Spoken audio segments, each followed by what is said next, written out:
The role of macronutrients in physical activity. So, what are macronutrients? They are nutrients the body needs in large quantities daily. They include carbohydrates, which fuel activity, fat, which fuels activity, and protein, which builds muscle and also fuels activity, but to a lesser extent, contributing only around 10%. So, how do carbohydrates fuel activity? They are stored in the body as glycogen, then released as glucose into the bloodstream, and then utilized by muscles to power contractions. So the higher the intensity of activity, the more dietary carbohydrates are necessary. So low intensity requires about 3 to 5 grams per kilogram of body weight per day. Moderate intensity, which is less than an hour per day, requires around 5 to 7 grams per kilogram of body weight per day. Moderate to high, which is 1 to 3 hours daily, requires around 6 to 10 grams per kilogram of body weight per day. And then high, which is greater than 4 to 5 hours per day, requires around 8 to 12 grams per kilogram per day. So the body changes its primary fuel source depending on not only the intensity, but the duration and the type of activity being performed. So anaerobic activity, which is high intensity and short duration, relies on glucose for fuel. So this could be examples of weightlifting or sprinting. And then aerobic activities, which are moderate intensity and long duration, rely primarily on fat for fuel. And these could be examples of running or swimming or anything that is an endurance sport.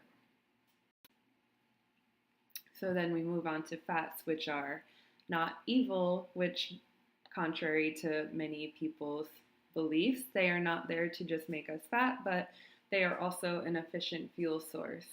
So the body's fat stores can usually provide more than 70,000 kcals and fuel hours of activity without running out. And then proteins, which are to build and repair muscle. So protein synthesis produces cellular structures necessary to perform activity better next time. And an example would be weightlifting, which stimulates proteins that enhance muscle mass and strength, and in turn the muscles adapt, and this allows the athlete to lift heavier next time. So then we have the acceptable macronutrient distribution range, or the AMDR, and these are healthy proportions of the 3 macronutrients. Carbohydrates stand at 45 to 65% of daily energy intake, fats stand at 20 to 35, and proteins at 10 to 35. So, should an athlete's AMDR be higher? The DRI says no, however, some studies say differently. In one study, the purpose was to investigate elevated amounts of dietary protein and fats in elite volleyball players. The results showed improvements in body composition, muscle mass, and strength, with also a reduction in body fat. And another study, which compared the elevated amounts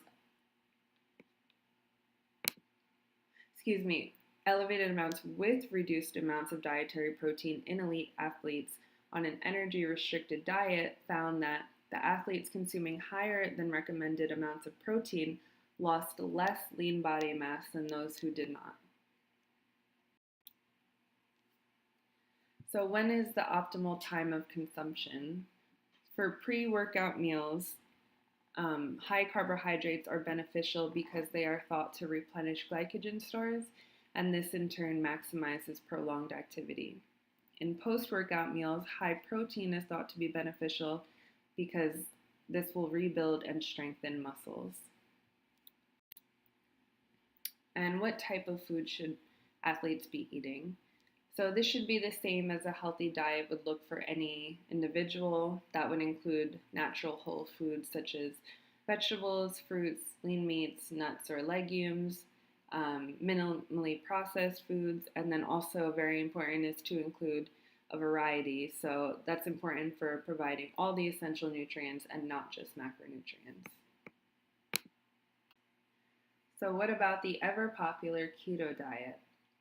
This diet entails 60 to 80% fats, 5 to 10% carbohydrates.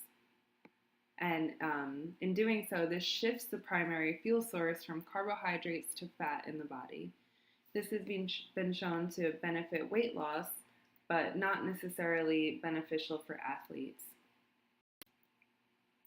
In one study that investigated the effects of body composition in trained athletes, results showed that the keto diet produced reductions in fat mass and visceral fat. However, it also decreased lean body mass.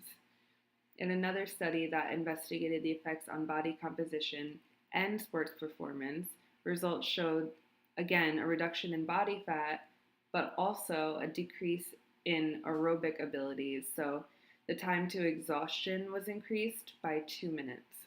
And participants also reported a severe loss of energy. So the takeaways from this: carbohydrates, fats, and proteins fuel activity and recovery. Your body needs them. Base your amounts needed on intensity of activity, type of activity, and duration of activity. And trendy diets do not necessarily equate to results. Be aware of specific goals first. Thank you for listening, and I hope you learned something from this presentation.